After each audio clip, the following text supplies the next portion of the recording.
जी, मेरा नाम कुमार सिद्धार्थ है। मैं एक अधिवक्ता हूँ। मैं रांची उच्च न्यायालय और गिरिडीह सिविल कोर्ट में प्रैक्टिस करता हूँ। एक कुछ महीने पहले एक मामला हमारे सामने आया, जिसमें एक प्राथमिकी दर्ज की गई थी गिरिडीह मुफस्सिल में, जिसमें बेसिक एलिगेशंस हमारे क्लाइंट के ऊपर रेप और किडनैपिंग का था, जिसमें सिर्फ़ और सिर्फ हमारे क्लाइंट के उनके और उनके बड़े भाई दोनों को फंसाया गया था। इस केस को हमने 3 महीने पहले हमने उनको सुपरवाइज़ किया और विदिन 3 मंथ्स हमने उनको एक्विटल कराया। ये एक्विटल आपका गिरिडीह स्पेशल पॉस्को कोर्ट के द्वारा किया गया। इसमें हमने विक्टिम और इन्फॉर्मेंट जो थे उनका क्रॉस एग्जामिनेशन में उनके केस को हमने तोड़ा, जिसमें उन्होंने अपने खुद के केस में जो उन्होंने स्टेटमेंट दिया था उससे वो मुकर गए, जिसके बेसिस पर कोर्ट ने हमारे क्लाइंट जो है उनको राहत दी और उनको बाइज्जत बरी किया गया। क्या था मामला क्या था पूरा इसका? मामला ये था कि हमारे क्लाइंट पे ये आरोप थे कि उन्होंने जो उनके एप्लीकेंट थी, जो इन्फॉर्मेंट थे, उनकी बेटी को किडनैप करके शादी के पर्पज़ से ले जाके वहाँ पर झूठा प्रलोभन देके उनके साथ रेप किया है और काफ़ी दिनों तक उनको बंधक बना के रखा गया है। ये चीज़ें उनके खुद के स्टेटमेंट में बहुत कॉन्ट्राडिक्टरी थी और एक जो भी क्रिमिनल लॉ है ये साफ स्पष्ट करता है कि किसी भी दोष को आपको साबित करने के लिए जो आरोपी हैं उनके खिलाफ आपको पूर्णतः साक्ष्य देने होंगे। उनके आरोप को आपको पूरी तरह से ये साबित करना होगा न्यायालय के समक्ष कि ये वो उस चीज़ के दोषी हैं। हमने उनके स्टेटमेंट्स को परयूज़ किया, हमने पाया कि वो स्टेटमेंट्स कॉन्क्रीट नहीं हैं। उस बेसिस पे हमने उनका क्रॉस एग्जामिनेशन किया।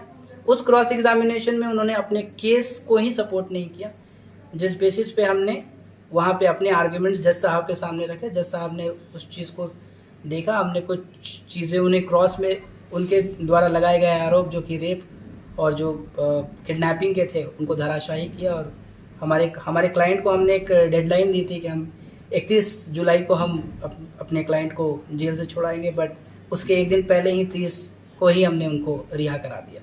किस कोर्ट से राहत मिली है इन लोग? ये गिरिडीह के स्पेशल पॉस्को कोर्ट है। यहाँ पे डॉक्टर यशवंत प्रकाश का स्पेशल पॉस्को कोर्ट चलता है यहाँ पे, आपका जो इन्हीं तरह के मामलों को डील करता है।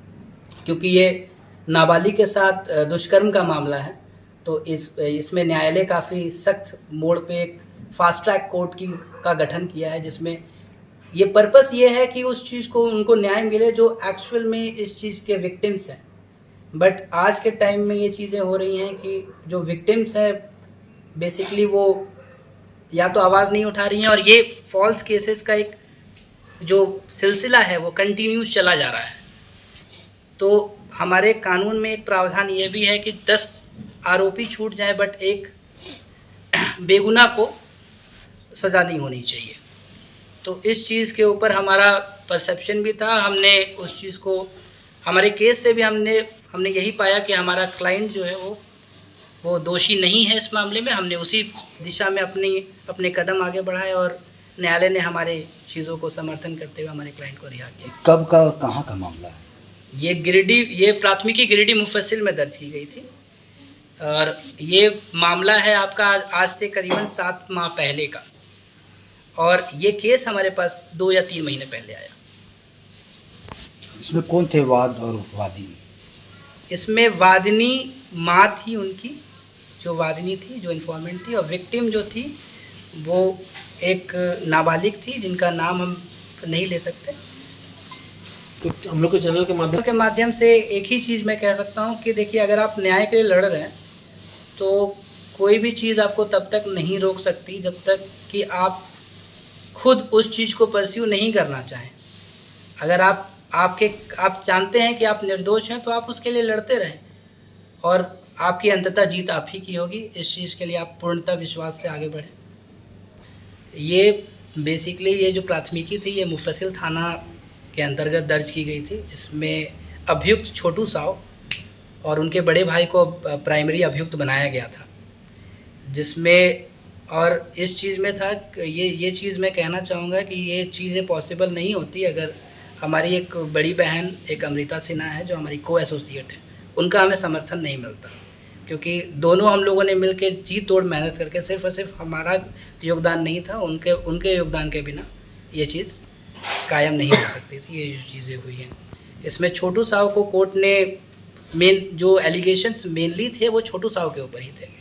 उनके बड़े भाई के ऊपर जो भी आरोप थे वो कोर्ट ने माने कि नहीं है, वो आरोप प्राइमा फेसी वो उनके खिलाफ नहीं बन रहे हैं। बट जो एलिगेशंस बन रहे थे छोटू साहू के खिलाफ, वो during the course of trial court ने ये माना कि ये एलिगेशंस उनके ऊपर नहीं बन सकते, ये फॉल्स एक्विजिशंस हैं और हमारे चीज़ों को कोर्ट ने सही ठहराते हुए उनको दोष मुक्त किया।